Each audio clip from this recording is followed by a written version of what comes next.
สบายดีมื้อนี้วันที่21เดือน3 2025ถือว่าปฏิบัติการพิเศษทางทหารของรัสเซียยูเครนสืบต่อเนาะก็ถือว่ามื้อนี้ก็เป็นวันหนึ่งที่ว่าเป็นวันของเราเฮาคือกันเนาะวันที่21มีนาถือว่าเป็นวันเครียดแค้นเนาะซึ่งสมัยนั้นฝรั่งได้ฆ่าคนลาวแบบโหดเหี้ยมและป่าเถื่อนที่สุดเนาะในบรรพบทาแขกก็ถือว่าพวกเขาได้เอาคนลาวนี่นะเนาะยัดใส่เปายัดใส่หยังเด็กน้อยทิ่มลงน้ำสร้างอีหยังต่างๆก็ถือว่าเป็นความเครียดแค้นอันหนึ่งที่ลืมบ่ลง เนาะเพราะว่าการกระทำโหดร้ายป่าเถื่อนของพวกลาอาณานิคมในสมัยนั้นเฮ็ดให้คนลาวนี่เสียหายเนาะยึดบ้านเมืองบ่แล้วปล้นเอาทรัพยากรธรรมชาติบ่แล้วฆ่าคนลาวแบบเปิดแปดเนาะต่อหน้าต่อตาพี่น้องป้องไปอย่างต่างๆอันนี้ก็ถือว่าเป็นวันหนึ่งเนาะที่คนลาวบ่เคยลืมวันที่21มีนาเนาะถึงมันสิผ่านไปหลายปีก็ตามหลายรุ่นหลายคนก็ตามอันนี้ถือว่าเป็นวันหนึ่งฉะนั้นเดี๋ยวนี้พวกดังกล่าวนี่นะเนาะ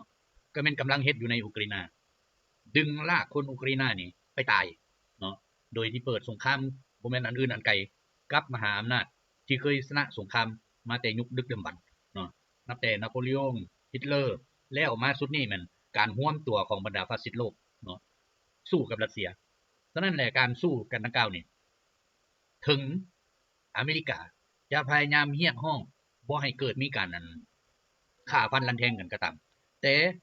ฝ่ายที่ถือตัวเองว่าเป็นฟาสซิสต์แม่นบ่ยอมถึงทำสิบอกว่าขอเจรจา30มื้อ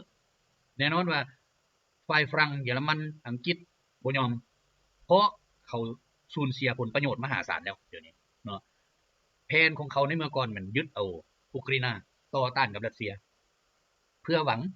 หยังหวังพื้นที่ของอุกรินาน่ะหวังที่ดินหวังทรัพยากรทั้งหลายเพื่อเอาไปบริหารเขาเจ้าเนาะไปเลี้ยงดูเขาเจ้าหลายเส้นคนเพราะอยู่ในหันมีอย่างมีถ่านหินมีธงสำหรับการปลูกฝังปลูกพืชธัญญาหารอย่างต่างๆมีบ่อแห่ต่างๆที่มีค่าตัวอย่างคือทิทานคือบ่อเกลือระดับโลกเลยแหละเนาะมันจนมีชื่อเมืองเนาะ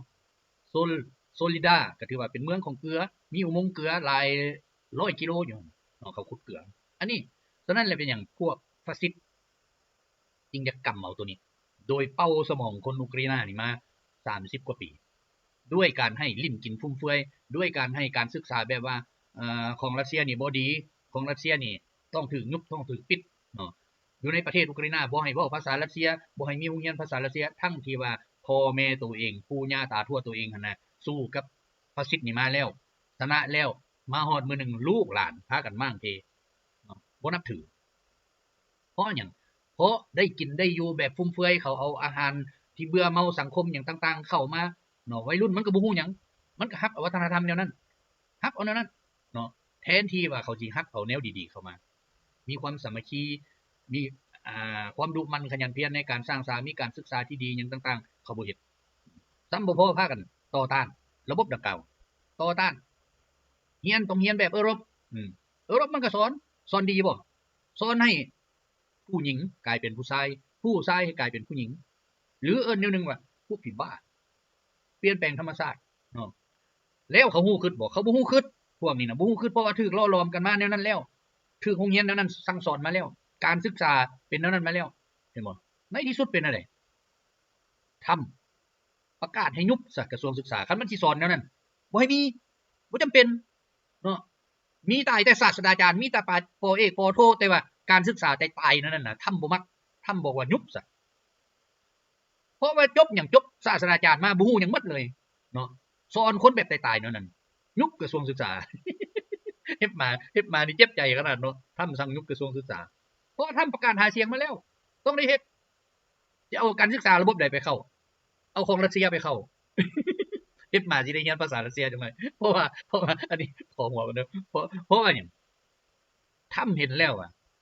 รัสเซียนี่100กว่าล้านคนเท่านั้นแต่เขาสู้นำกันบ่คือกับชาติตะวันตกทั้งหมดสู้เพื่อเงินอย่างเดียวบ่ได้แม่นสู้เพื่อจิตใจรักชาติจิตใจรักชาติมันเกิดขึ้นได้แนวใด1ผู้นำต้องเป็นแบบอย่างในการรักชาติบ่โซบ่โกงบ่กินบ่โลภบ่ไล่ช่วยเหลือประชาชนบ่แม่นสิขี่รถไปแล้วเหยียบน้ำใส่ประชาชนเหยียบขี้ตมใส่ประชาชนเห็นบ่ลงไปเห็นประชาชนออกมานี่จอดรถลงไปถามสบายดีเขาก่อน2คน3คนก็อย่าอันนั้นคือคนรัสเซียแล้วอยู่โลกทุนนิยมมีบ่ในนั้นอย่าไปฝันเห็นคนย่างออกมาสิมาลัดรถนี่ตำรวจเตะหนีเลยจับอีกข้อหาก่อกวน เอาถือว่าระบบในทุนนี่มันสอนกันเดียวนั้นให้คนนี่มีสั้นมันวันนะมีสั้นมียศมีสั้นมีอย่างเลยเอาเปรียบประชาชนการนำเฮาในเมื่อก่อนนี่เคยสอนไว้ให้ลูกให้หลานฮู้ไว้เป็นหยังเฮาจึงต่อสู้กับจักรพรรดิแห่งโลกนี่ก็ย้อนว่ามันเอาทฤษฎีที่บ่เป็นตาสแต็กนั่นแหละมาสอนเฮ็ดให้คนลาวนี่ลิ้นกินฟุ่มเฟือยเฮ็ดให้คนลาวนี่บ่มีน้ำใจรักษาเลี้ยวบังหน้ากันซื่อๆนี่ก็จะฆ่ากันตีกันแล้วมึงไงมาได้ไสเห็นบ่มาฮอดมือนี่น่ะมันเห็นชัดแจ้งประจักษ์ตาเบิดแล้วในโลกอันนี้ฉะนั้นถ้ำจึงบอกว่าการศึกษาแบบนั้นยุบทิ่มดีกว่ามันสิมีโรงเรียนเป็นระดับ1ระดับ2ระดับ100ของโลกอะยุบทิ่ม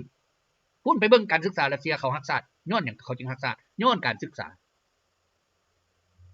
ถ้าว่ามื้อใดรัฐมนตรีศึกษาหักไปรับเงินรับสินบนรับจ้างรับหยังต่างๆก็ถือว่าการศึกษาเละโลดครูอาจารย์รับเงินให้นักเรียนเห็นนี่นักเรียนก็ฮู้เลยว่าอาจารย์นี่โซ่โกงนักเรียนมันก็ได้อันโซ่โกงมันบ่ได้หยังหมดอเมริกามันบอกแล้วแม้แต่ขี่รถไปโรงเรียนนี่ไปหาบ่อนโรงเรียนน่ะมันก็มีบ่อนฝากรถเพื่อเอาเงินแทนที่จะให้ความสะดวกนักเรียนเขาบ่ได้มีเงินเนาะแต่เขาสอนให้คนน่ะนะฮู้จักแต่จ่ายเงินฮู้จักแต่โซ่โกงบ่ฮู้จักบ่มีจิตใจรักษาคันล้มนำนักเรียนก็ว่าเอาเงินให้อ้ายมั้ยเนาะมีบ่เงินมีแล้วสิสอนให้พิเศษแน่มันเป็นการสอนได้เลยฉะนั้นท่านบอกว่าบ่ไรระบบนี้ท่านสิประกาศกำจัดการศึกษาแต่ตายนั้นซึ่งมีหลายคนที่จบเอกจบโทอยู่อเมริกานะย้ายไปทั่วโลกแล้วเอาระบบตัวนั้นไปสอนบอกว่าเป็นระบบที่ดีจังซั่นจังซี่ความเป็นจริงแหละระบบการศึกษาของอเมริกาคือการขี่ตัวอย่างเดียวเอาเปิดออกมาแล้วคู่มือนี่เห็นหมดแล้วขี่ตัวอย่างเดียวอยากได้เอกได้โทเสื้อเอาจ่ายเงินไปโลด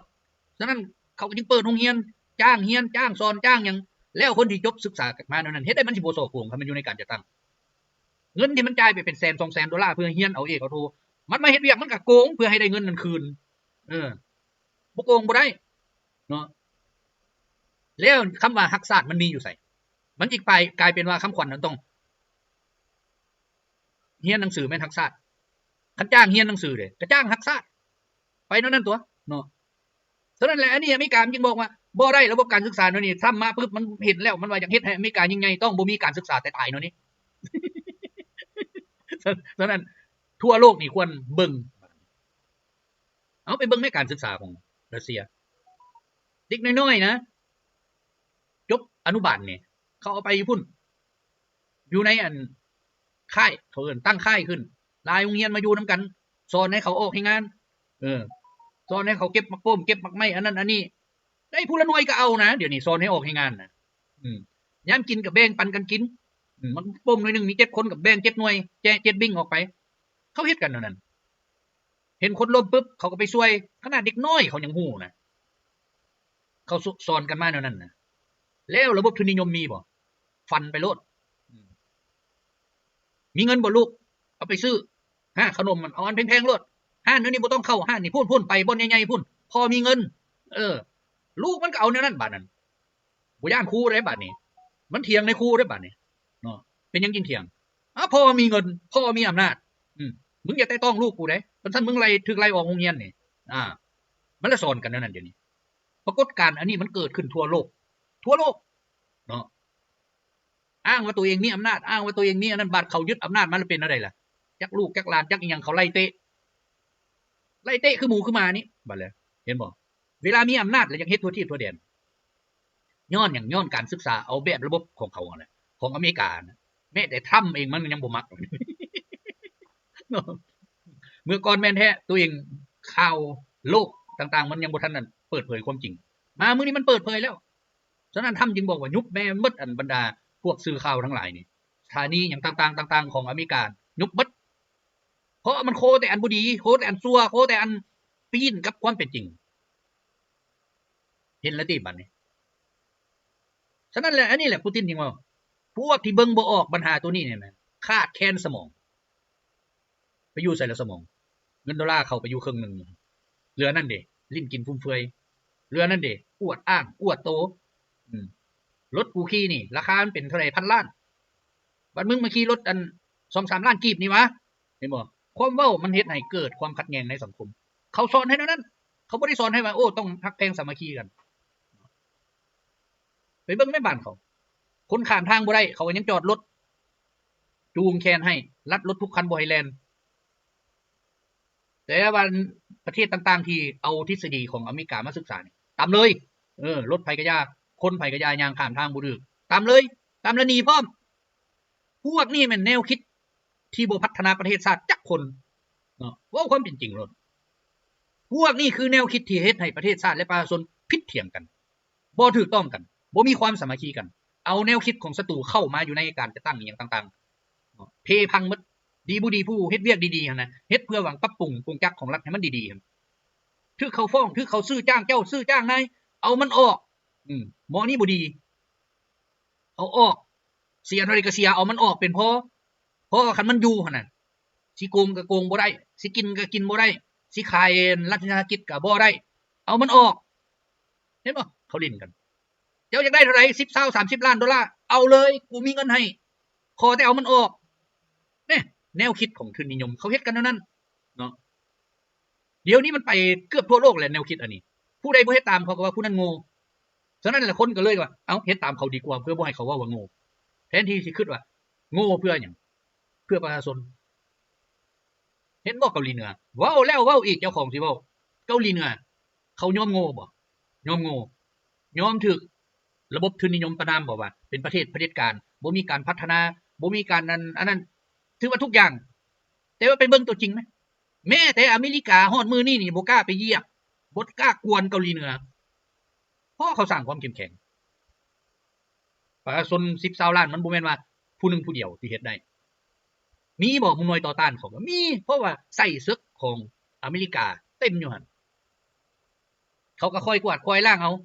แม้แต่คนอเมริกาเข้าไปอยู่เองก็ยังไปปลุกปั่นปลุกระดมเขาแต่ว่าน้ำใจของเขาความซื่อสัตย์ของเขาเขายอมเฮ็ดทุกอย่างเพื่อประเทศชาติคงตัวเพื่อลูกเพื่อหลานได้มีความอิ่มหนำสำราญบรรดาประเทศที่พ่อแม่อิ่มหนำสำราญแหละสอนให้ลูกฮู้เรื่องอำนาจ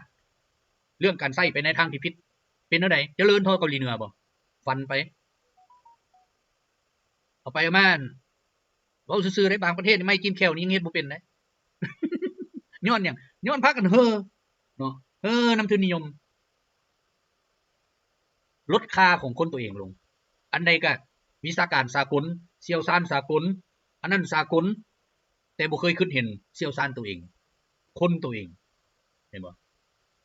เกาหลีเหนือบ่ได้สนเชี่ยวชาญได้ก็ย่ามันมาแต่ทุนนิยมมันน่ะมันบ่เคยสอนให้เฮาดีเขามันสอนให้เฮานี่แตกแยกบ่เชื่อฟังผู้นั้นบ่เชื่อฟังผู้นี้ผู้นั้นเป็นนายนี่มันลื่นเจ้าละไดเจ้าเฮ็ดอะไรเอาโคตรล่มมันแม่มึงก็เป็นเองนี่เขาสอนกันนั่นคันมึงได้เป็นแล้วมึงก็ขายวิสาหกิจตัวนี้ให้กูแล้วกูก็สิซอกคนมาซื้อคือเว้าผ่านมาหั่นแหละวิสาหกิจมูลค่าเป็นเท่าใดล้านมันไปซื้อแต่เพียงแต่เส้นเดียวย้อนหยังก็ย้อนมันเอาคนมันไปนั่งขายกินอยู่หั่นแล้วมันสิให้30ล้านมันว่าก็พากันดีใจแต่ว่าสิ่งตัวเองเสียไปบ่ฮู้เนาะบ่ฮู้บ่สนกูได้ละยาเนาะประเทศชาติประชาชนย่าหัวมันคนแนวนั้นคันเข้าไปอยู่ไสก็ตามบ่มีดอกความสามัคคีน่ะบ่มีดีบ่ดีหั่นตัวเองเฮ็ดหยังแล้วไปเว้าสู่หมู่ฟังอีกเว้าในกองประชุมเว้าอยู่หั่นอยู่นี่ถือว่าเพื่อให้ผู้อื่นเป็นผู้ผิดตัวเองเป็นผู้เว้าหรือเป็นผู้ถูกแนวนี้นี่หลายประเทศเห็นชัดเจนน่ะบ่มีดอกคันผู้ใดไปเอาระบบการศึกษาเข้าไปอยู่ในอันของอเมริกาเข้าไปอยู่ในประเทศตัวเองแล้วจะมีความสามัคคีกันบ่มีอีหยังก็อย่ามึงต้องฟังกู คันบ่ฟังบ่ได้เนาะก็คืออเมริกาเฮ็ดกับทุกประเทศในโลกนี่แหละผู้ใดบ่ฟังความอเมริกาความบ้ายึดทรัพย์ยึดของเขาจนหมดแล้วผู้อื่นสิไปยึดทรัพย์ตัวเองมันยึดบ่ได้เด้เนาะเพราะตัวเองวางมากตัวเองวางราคาวางกฎเกณฑ์หยังต่างๆเบิดแม้แต่เงินคือข้าพเจ้าเคยเว้านี่แหละการอุตสาหกรรมที่ยิ่งใหญ่ที่สุดของอเมริกาคือการเอาต้นไม้มาผลิตเป็นเจี้ยแล้วเอาไปฟาดหัวทุกคนในโลกพากันเชื่อท่อนไม้2ท่อนน่ะนะกล้าไม้ท่อนไม้2ท่อนน่ะนะทั้งที่ประเทศตัวเองนี่ขนเงินขนค้ำขนของทรัพยากรมีค่าทั้งหลายไปให้มันแล้วมันเอาไม้2ต้นมันแลกบาดสิเอาไปส่งคืนมันบ่เอาบาดมันบังคับให้เจ้าเอาคือเกาหลีใต้ค้าขายกับอเมริกามื้อใดมื้อนึงตัวเองเพิ่นมีอันกำไรเหนือเอิ้นว่าการคาดดุลของอเมริกานี่สูง อเมริกาก็บอกว่ามึงต้องซื้อ Patriot มึงต้องซื้ออันนั้นของกูชุดละ1,000 ล้าน 2,000 ล้านมันก็เว้าไปเพื่อลบหนี้ที่มันมีนั่นและสิ่งที่ได้มาของเขาคือหยัง Patriot ชุดละ1,000 ล้านถ้าว่ามันเป็นหนี้ 5,000 ล้านมันก็ให้5ชุดบัดมาใส่ยูเครนเห็นบ่ซ้ำใดเทคโนโลยีที่ว่าล้ำหน้ามหาศาลนั่นน่ะเอาไปเอามาบ่ทออันยบขน้อยๆเนาะแกเขาเต็มอุกรนเฮ็ดหยังบ่ได้เดี๋ยวนี้มีเรื่องนึงอีกที่เขาเจ้าเฮ็ดนี่เป็นการทดสอบยนต์รบที่ลึกลับที่สุดของอเมริกาอยู่ในอุกรนอันนี้ข้าพเจ้าหากะเห็นเขาส่งข่าวมาเนาะเขาบอกว่าพวกเขาปฏิบัติการตัวนี้บ่แม่นน้อยเสียกำลังพลบ่แม่นน้อยเสียฐานของไทยเฮาบ่แม่นน้อยเพื่อให้ได้ทำลายมันเพราะบ่มีไผเคยเอาข่าวในรัสเซียไปให้อุกรนแต่ว่าอเมริกาเขามีดาวเทียมเบิ่งเขาฮู้แล้วเขาเอาใส่ยนต์ลำนี้เขาเอิ้นว่ายนต์รบพิฆาตดำเอาสั้นๆถือว่ามันขึ้นไปนี่มันปล่อยจรวดนี่นะมันบินฐานของมันอยู่800กิโลเมตรออกจากชายแดนที่รัสเซียยึดได้นี่ออกจากสนามรบ800กิโลเมตรฉะนั้นรัสเซียก็เลยใส่ยนต์ดาวเทียมยนต์นั่นสัญญาณตัดคลื่นตัดหยังต่างๆ A100 บินเพื่อซอกหาซัวสิซอกหาได้ก็บ่แม่นง่ายเพราะว่าอยู่ในบอนเดินยนต์ตัวนี้เนี่ยเขาตั้งระบบทุกระบบเลยระบบตัดคลื่นระบบต้านสัญญาณเรดาร์ระบบหยังต่างๆเขาตัดเบิดอยู่หั่นแต่ว่า A100 เห็นประมาณ5วินาทีเห็นปึ๊บหายปั๊บมามือที่2เห็นอีกฉะนั้นเขาจึงบอกว่าเบิ่งการเคลื่อนไหวของมันแต่สิเบิ่งได้แนวใดถ้ามันตัดคลื่นแล้วนี่เนาะฉะนั้นรัสเซียส่งหน่วยนักสืบไป3หน่วยละ5คนที่ว่านักสืบพวกนี้เก่งที่สุดแหละให้เข้าไปอยู่ใกล้ที่สุดในเขตที่มีสัญญาณตัวนี้แล้วหายถือว่าความเสี่ยงตัวนี้นี่ทุกคนเอิ้นว่าตัดสินใจเป็นหน่วยกล้าตายพร้อมที่จะไปปฏิบัติเนาะไปเบิ่งว่ามันแม่นอย่างแท้หมอนี่เข้าไป3หน่วย3จุดคันสิเปิดขึ้นสัญญาณไซเขาก็ฮู้เพราะมันมีเครื่องระบบจับจุดเบิดฉะนั้นรัสเซียจึงได้เข้าไปใกล้ที่สุดเอิ้นว่าระยะ 4-5 กิโลไปสังเกตการอยู่หั่นถือว่าเปลี่ยนกันนอนเปลี่ยนกันตื่นเปลี่ยนกันลุกอีหยังละผู้ที่รับข้อมูลก่อนสิโทรเลขเข้ามารัสเซียได้ก็แม่นได้ออกจากจุดนั้นไปเป็น 3-40 กิโลไปแบบพลเรือนฉะนั้นการสืบข่าวตัวนี้นะอาวุธดีๆตัวนี้นี่นะยนต์รบอันตัวดีๆของอเมริกานี่เดือนนึงเพราะว่ามันบินขึ้นมานี่มันบินระยะ800กิโลมันเข้ามาใกล้ชายแดนรัสเซียแล้วมันทิ่มลูกจรวดอากาศซูนาดินไปถึงเป้าหมายของรัสเซียเป๊ะเนาะฉะนั้นรัสเซียจึงศึกษาตัวนี้ไว้ทันการเมื่อเครื่องบินลาดตระเวนเนาะจับคลื่นจับหยังส่งสัญญาณมาแล้วหน่วยงานที่ว่าบุกเข้าไป3ทีมงานเนาะซึ่งมี15คนเขาอยู่3จุดเขาเห็นแล้วเขาบอกว่าอันนี้เป็นยนต์รบรุ่นใดบ่จักแต่ว่าคันมันได้บินขึ้นนะถือว่ามันสามารถทำลายจุดที่ตั้งที่สำคัญอยู่ในดินแดนรัสเซียได้ฉะนั้นเขาก็ศึกษาตามลายเทื่อต่อลายที่ฉะนั้นรัสเซียจึงบอกว่าต้องกำจัดยนต์ลำนี้ต้องกำจัดยนต์ลำนี้ฉะนั้นในเมื่อศึกษารายละเอียดเบิดแหละรัสเซียใส่สู้57 2ลำลิ้นกับมันได้ลำหนึ่งบินระยะ500เมตรถือว่าตัดขึ้นตัดยังระบบเรดาร์อย่างต่างๆของไฟอุกราอเมริกานาโต้บ่ให้มันเฮ็ดเวียกเข้าไปจุดที่3ทีมงานอยู่ป่านนั้นเด้เนาะฉะนั้นลำที่2บัดนี้ติดอาวุธอากาศสู่อากาศเพื่อทำลายมันบินขึ้นสูงที่สุดแล้วมี A100 นี่บินลาดตระเวนอยู่ระยะห่างเพราะมันกวดจับได้ประมาณ100กิโลฉะนั้นต้องได้บินเข้าไปในเขตหน้าสนามรบเพราะข้างก่อนมันบินขึ้นมาอยู่ประมาณ100กิโลเมตรหรือ 4-50 กิโลเมตรมันยิงจรวดอากาศซูนาดินไปใส่ฐานที่ตั้งรัสเซียเขาเห็นแล้วก็เป็นอะไรบัดนี้ เขาฮู้แล้วฉะนั้นเอาสู้57ลำหนึ่งขึ้นเทิงลำหนึ่งอยู่ลุ่มลำอยู่ลุ่มนี่ไปทำลายระบบคลื่นของมันเพื่อบ่ให้มันฮู้ว่ามียนต์สู้57กำลังจะไปทำลายยนต์รบคันดังกล่าวของอเมริกาฉะนั้นเวลาไปการปราบปรามมือสุดท้ายยนต์สอดแนมA100ของรัสเซียรายงานว่ามันขึ้นจากสนามบินแล้วสู้57 2ลำนี่เข้าเลยคันหนึ่งบิน500 เมตรห่างจากนายดินคันหนึ่งบินสูงที่สุดเนาะเพื่อกำจัดมันฉะนั้นเวลาบินมาประสานพอดีมันมาฮอดจุดนัดพบเขต 7-80 กิโลห่างจากหน้าสนามรบหรือว่าชายแดนรัสเซียมันยิงกันจรวดออกแล้วแต่ว่าสู้57ปล่อยลูกจรวดเพื่อให้มันนำบ่ให้มันไปถึงเป้าหมายแล้วลูกที่2รัสเซียยิงใส่มันบัดอากาศสู่อากาศมันสามารถลบเลียงได้เพราะมันมีอันตัวที่จับความร้อนเนาะยิงออกมาเห็นให้ลูกจรวดของรัสเซียพลาดเป้าแต่รัสเซียก็นับเนาะนับตัวที่มันยิงจรวดความร้อนนี่ออกมาเพื่อล่อเป้าเมื่อมันบ่มียิงแล้วบัดนี้รัสเซียก็นำเลยนำแล้วก็ทำลายมันได้แต่มันก็ยังตกอยู่ในเขตของอุกราอินส่วนทหาร15คนที่เข้าไปมันกลับคืนหลังจากเฮ็ดสำเร็จหน้าที่อันนี้เขาจะเอามาบอกมาเล่าสู่ฟังฉะนั้นนับแต่มือถือทำลายยนต์ชนิดใดก็ยาของอเมริกาบ่กล้าเอาเข้ามาในดินแดนของอุกราอินเลยเบื้องต้นเขาคิดจะเอารุ่นนี้แหละมาอาจจะสั่งผลิตพิเศษบ่รู้ว่าแนวใดก็บ่จักเนาะส่วนฮูบบ่มีไผมีเด้อยังบ่มีไผมีแต่ว่าถูกรัสเซียทำลายจากนั้นมาแล้ว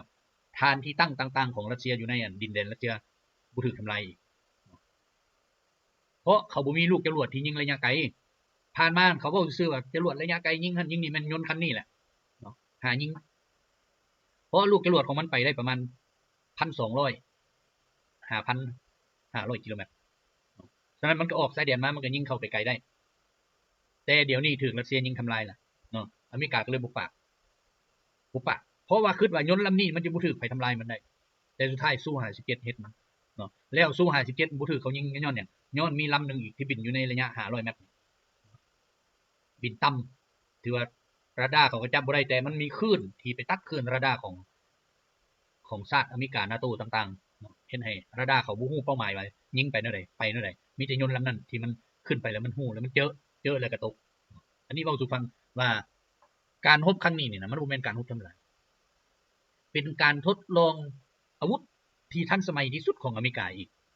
แต่ถูกรัสเซียทำลายฉะนั้นอเมริกาจึงฮู้ว่าจะบ่มีอาวุธอันใดอีกแล้วที่ไปลิ้นบาดนี้หมดแล้ว ฉะนั้นทำมาขึ้นเป็นประธานาธิบดีก็ยิ่งบอกเลยเขาบ่มีหยังแล้วเดี๋ยวนี้คิดว่ายนต์ลำนั้นมันเหนือหมู่แล้วเป็นรุ่นที่6ที่7ไปก็ว่าไปแต่สุดท้ายมาถูกสู้57นี่ไปปราบรุ่นที่5ฉะนั้นอันนี้เฮ็ดให้เห็นเลยเนาะเฮาเห็นนํกันแล้วฉะนั้นแหละโลกตะวันตกเดี๋ยวนี้ตัวนี้ยังบ่ทันมีไผฮู้ได้ข่าวตัว เอามาเว้าสู่คนลาวฟังก่อนมันเป็นอันนั้นฉะนั้นสภาพการอยู่ในโลกตะวันตกเดี๋ยวนี้ยุโรปหลังจากที่ออร์บันเนาะผู้นำฮังการีนี่บ่เห็นดีให้อุกราอินบ่เห็นดีให้เงินบ่เห็นดีสนองอาวุธบ่เห็นดีเข้า NATO บ่เห็นดีให้เข้ายุโรป26ประเทศมีไผก็ไปซอกเบิ่งเอาเนาะพากันโฮมโตกันต่อต้านออร์บันบัดนี้เอา เฮ็ดหยังบ่ได้แล้วก็ต่อต้านกันเองได้บัดนี้คัดกันเอง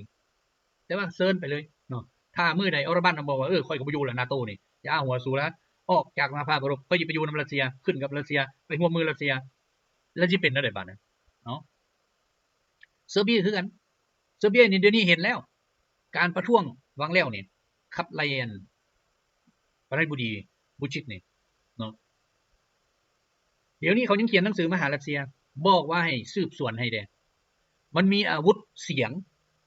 เนาะที่ใช้อยู่ในการชุมนุมประท้วงเพราะบ่เคยเห็นใช้อยู่ที่ใด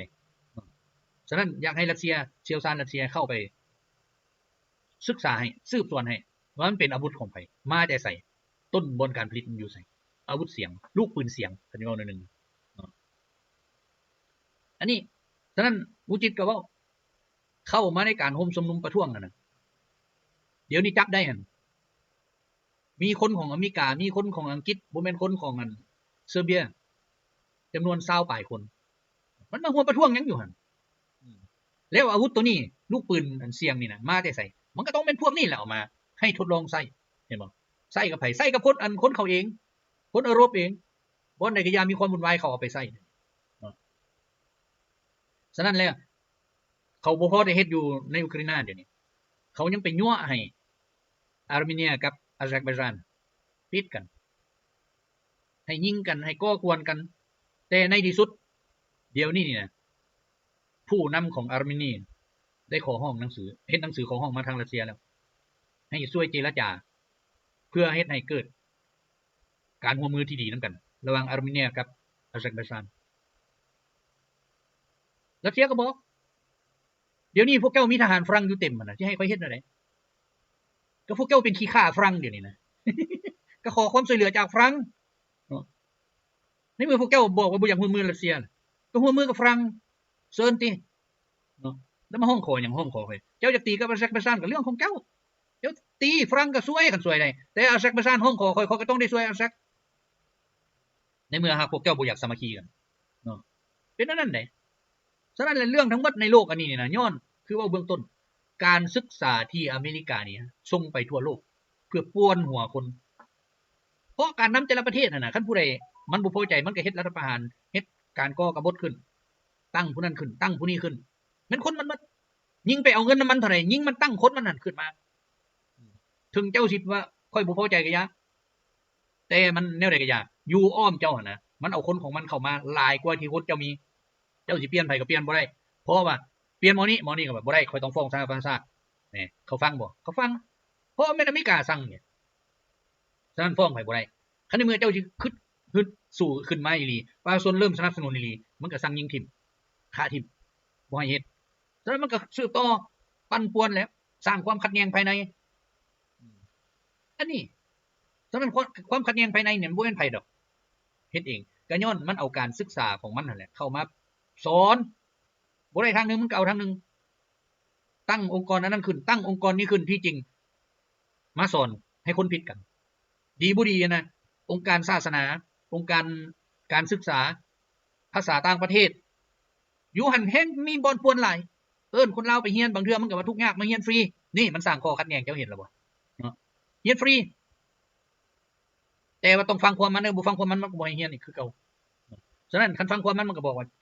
เรียนไปได้ 2-3 ปีเจ้าต้องไปเผยแพร่อันนี้เจ้าต้องไปเผยแพร่อันนี้ให้ประชาชนกลุ่มนั้นรับรู้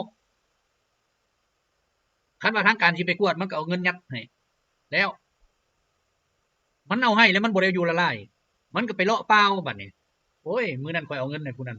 เขาเอาดีบ่หั่นคนผู้นั้นบ่ดีเห็นบ่มันไปโฆษณาเองแล้วบัดนี้คนที่เอิ้นว่าเบิ่งบ่ถึงกุกถึงปลายก็บอกว่าโอ้คนอยู่ในการจะตั้งนี่มีแต่คนเอาเงินเอาคำเนาะผู้ใดก็กินเงินกินคำหมดแสดงว่าประเทศอันนี้นี่นะเนาะถือว่ารับเงินนำเขาเบิดเป็นลูกน้องเขาเบิดฉะนั้นเขาบอกได้ใส่ฟังผู้ใดไปคัดคืนแม่มันก็สั่งไผปราบบ่ได้สั่งไผดอกมันก็สั่งองค์การรัฐนั่นแหละคือเขาเฮ็ดกับทรัมป์องค์การใดความมั่นคงแห่งชาติตำรวจทหารเขาก็ใช้พวกนี้แหละไปเฮ็ด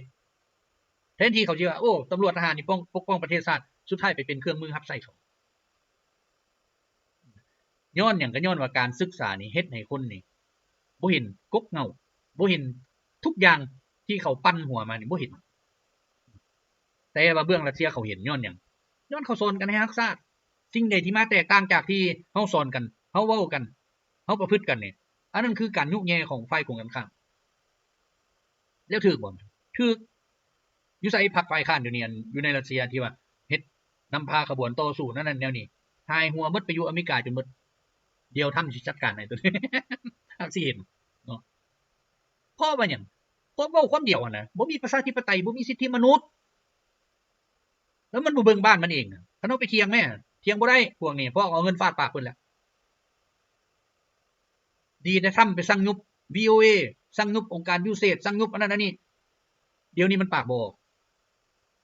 เถียงก็เถียงบ่ได้เอ้าไสมีประชาธิปไตยบ้านสูยกมานี่ถ้ามันสั่งปิดสถานี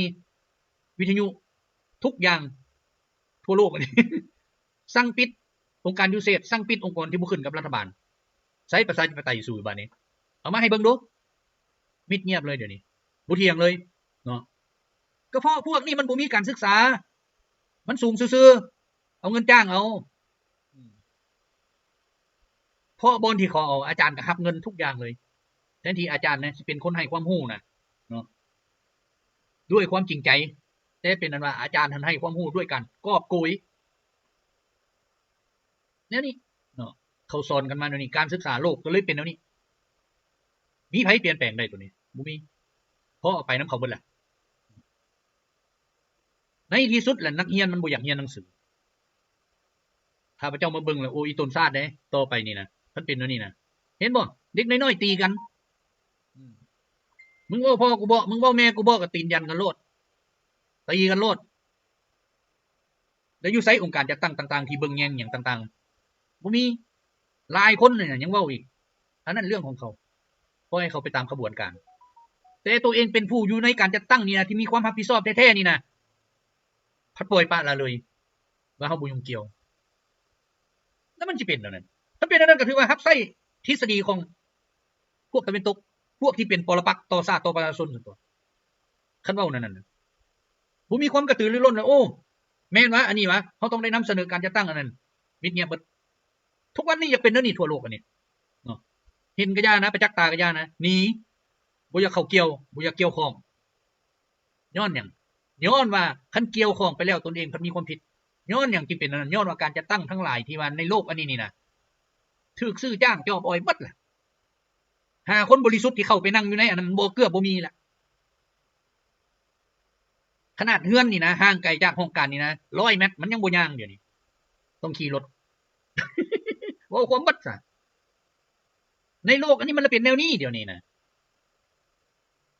เฮือนนั่นกับตลาดนะห่างกันบ่ฮอด50 เมตรมันก็ขี่รถไปมันอ้างนั่นเดี๋ยวนี้นะอวดอ้างกันน่ะเดี๋ยวนี้นะเห็นบ่ฉะนั้นแหละโลกอันนี้มันจึงกลายเป็นโลกการศึกษาที่สอนให้คนนี่เกิดความขัดแย้งกันเกิดความบ่สามัคคีกันคันโลกอันนี้นี่สอนกันแบบนี้นี่นะแน่นอนบ่มีสันติภาพแน่นอนนี่แหละรัสเซียจึงบอกว่าปฏิบัติการพิเศษก็เพื่อจะให้ชาวโลกนี่เห็นชาวโลกนี่ฮู้ความเป็นธรรมมันคือหยังเบิ่งแม่ตอนนี้บุรีปูตินย่างห้องการแล้ววางแกมแรงนะแต่ประตูพี่จนเข้าไปห้องห้องการมันเกือบกิโลพุ่นแล้วบ่ย่างออกมายังมาพบปะอันบรรดาฝูงชนอยู่นำอันวางแกมแรงนะอยู่เดินหั่นเดินสนามแดงครับ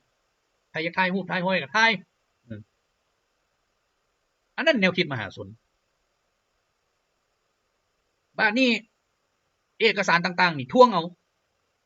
มันมีผู้ส่งขึ้นมาก่อนแล้วแต่ว่าทางการจะตั้งที่ว่าเฮ็ดมาหันบ่ส่งจักเทื่อก็ถามเอา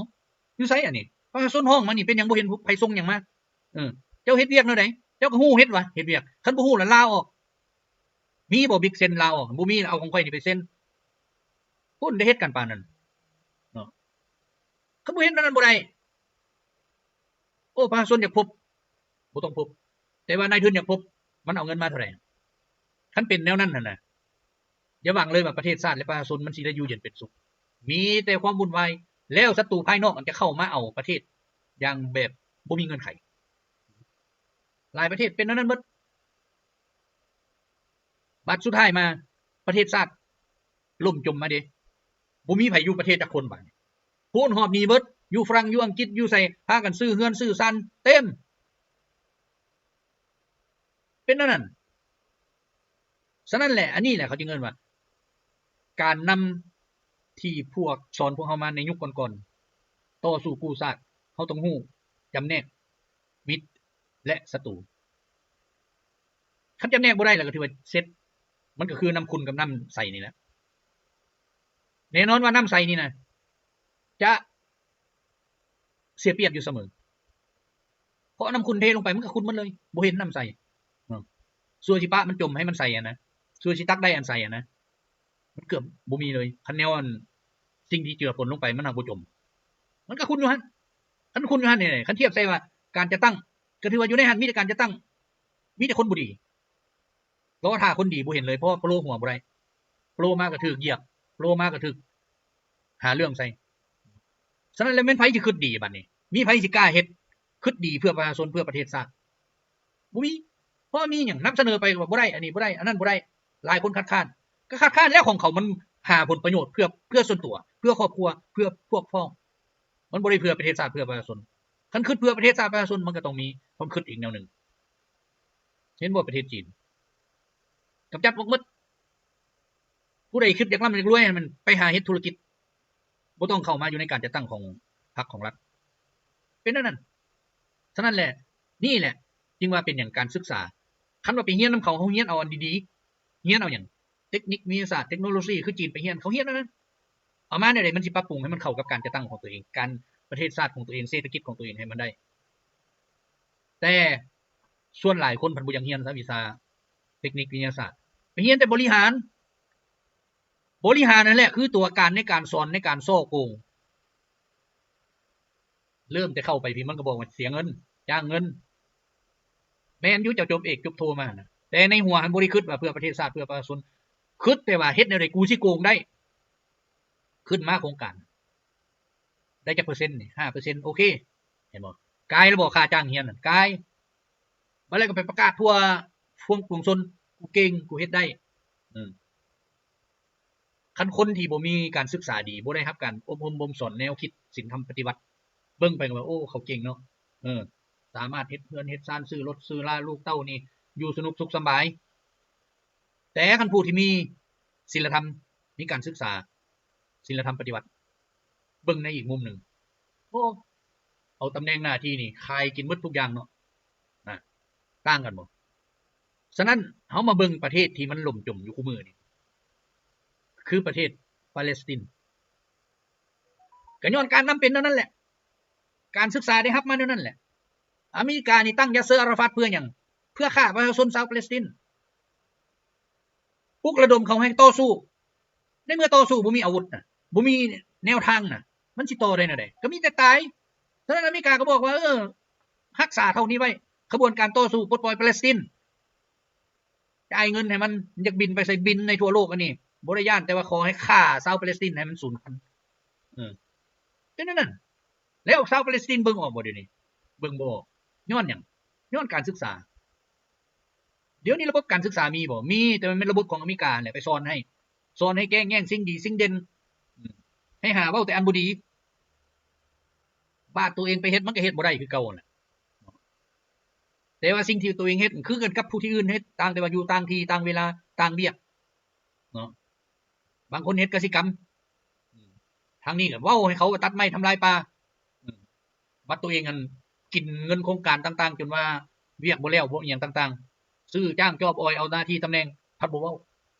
แต่เป็นหยังมาเว้าว่าผู้อื่นนั้นกินย้อนว่าอยากให้ตัวเองดูดีอันเบิ่งดีเนาะให้คนเบิ่งโอ้ผู้นี้นี่เก่งได้สามารถเว้าอันนั้นนี่แต่ความจริงคันให้ผู้อื่นเว้าผู้เว้าหั่นนะพี่ตัวเดียวกันจักกินจักจ้างจักอีหยังใส่ให้ป้ายสีผู้ที่เฮ็ดดีทำดีก็บ่ได้อึดเนาะอันนี้ฉะนั้นแหละการกวดกาการหยังต่างๆของการจัดตั้งที่กำอำนาจต้องได้เฮ็ดแท้ทำจริงถ้าบ่มีคนเฮ็ดแท้ทำจริงประเทศชาติประชาชนจะตกเป็นข่อยข่ามาใส่ของต่างชาติในตัวหรือนอกตัวเป็นนั้นฉะนั้นก่อนสิปลดปล่อยได้เฮานี่นะออกจากแอกครอบครองของต่างชาติกินเวลามาจักปี300กว่าปีเนาะบ่ได้เป็นง่ายเลยฉะนั้นสูญเสียไปเพียงแต่วินาทีเดียวซัวสิเอาคืนได้เป็น 2-300 ปีดีบ่ดีหายจ้อยบ่มีประเทศคือกันกับหลายประเทศที่หายจากแผนที่โลกแล้วปาเลสไตน์นี่ใกล้แล้วเมื่อก่อนแผ่นดินบักใหญ่เดี๋ยวนี้ยังเหลือน้อยๆนึงอันนี้คือการสูญเสียแผ่นดินอันนี้คือการนำที่ไปฟังความอเมริกาเอาทฤษฎีอเมริกามาเว้ามาสอนกันเอ้าเบิ่งปฏิบัติการบัดนี้เนาะเว้ายาวแล้วมันก็ยาวเว้าเบิดมื้อก็บ่หมดเรื่องเดี๋ยวนี้บัดนี้มาเบิ่งอีกอันนึงเนาะเยอรมันนายกใหม่เยอรมันนี่นะเดี๋ยวนี้ออกมาประกาศซึ่งชาวเยอรมันนี่ทั้งหลายออกมาเว้าเลยพวกที่เลือกเข้ามาแหละเนาะเลือกเอาผู้นี้เข้ามาเป็นนายกหมอนี่บ่เฮ็ดตามเสียงที่หาไว้เอาประเทศเยอรมันนี่ไปจำเอาเงินให้เป็นหนี้เป็นสินเพราะว่าคันมันบ่เฮ็ดตามอเมริกาสิฆ่าหัวมันทิ่มเดี๋ยวนี้นะมันไปเว้าอยู่โฆษณานำประชาชนว่าค่อยสิเฮ็ดอันนั้นปรับปรุงชีวิตการเป็นอยู่แต่สุดท้ายมาเฮ็ดบ่ได้เพราะว่าอเมริกาไปบอกเลยว่าคันมึงเฮ็ดตัวนี้เฮ็ดตัวนี้นั่นนี่ กูรับเสื้อมึงแน่บ่ให้มึงเหลือถ้ากูเหลือนี่ไม่เลยตายก็เท่านั้นแหละเนาะ0,000เงินที่มีมา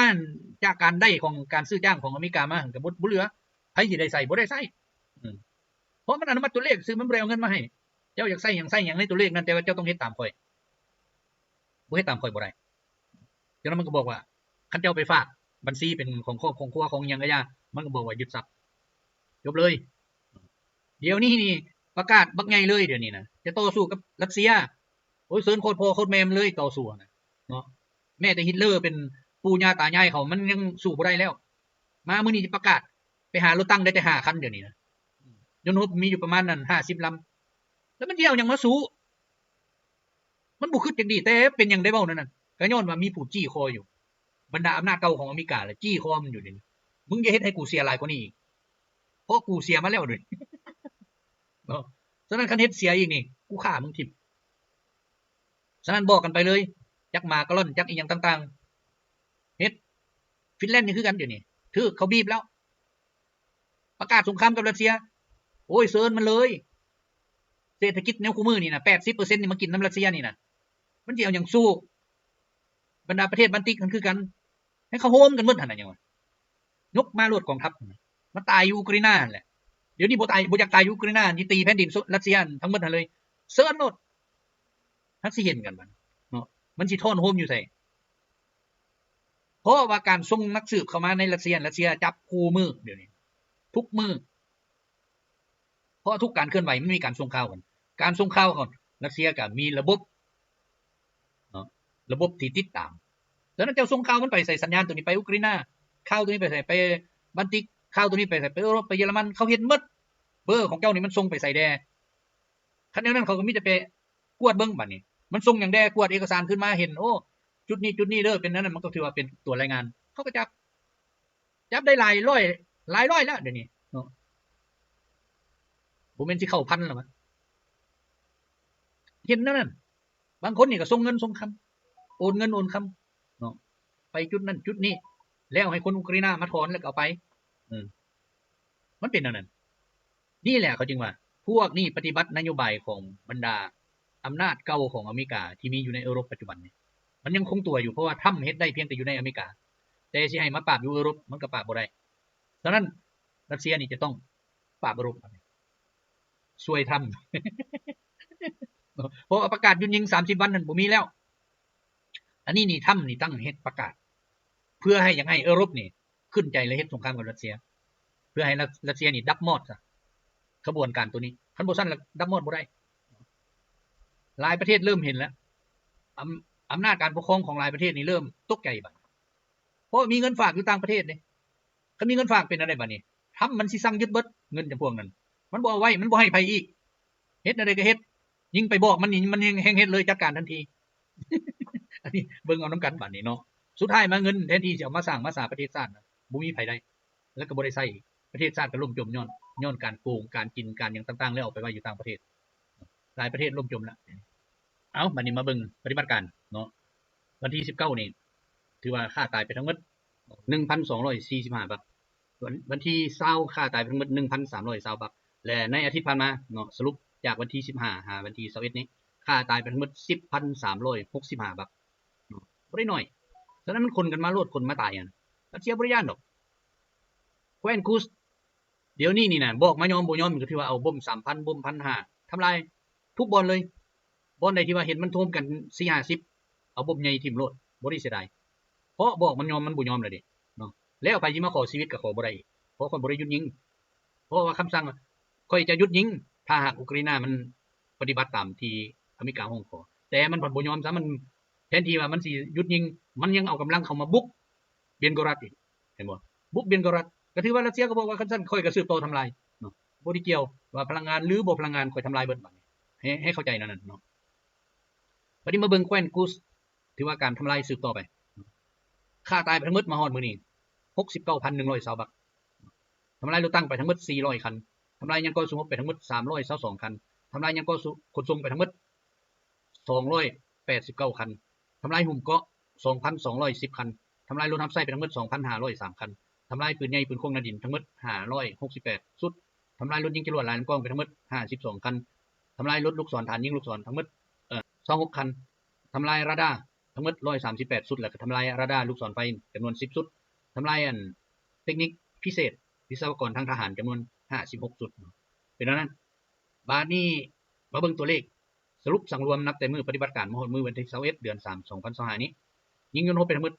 658ลำทำลายเฮลิคอปเตอร์ไปทั้งหมด283ลำทำลายยนต์บุยคนขับไปทั้งหมด47,719ลำทำลายรถลูกศรฐานยิงลูกศรทั้งหมด601คันทำลายรถตั้งยานก่อสู้ต่างๆ22,420คันทำลายรถยิงจรวดหลายลำกล้อง 1,530 คันทำลายปืนใหญ่ปืนคงในดินทั้งหมด22,788ชุดและทำลายเทคนิคพิเศษทางทหารและพาหนะขนส่งต่างๆ 33,187ชุดถือว่าเป็นนั้นเอาอันหน้ามีอย่างไรจะมาเล่าสู่ฟังใหม่เนาะมื้อนี้ขอให้ทุกท่านสบายดี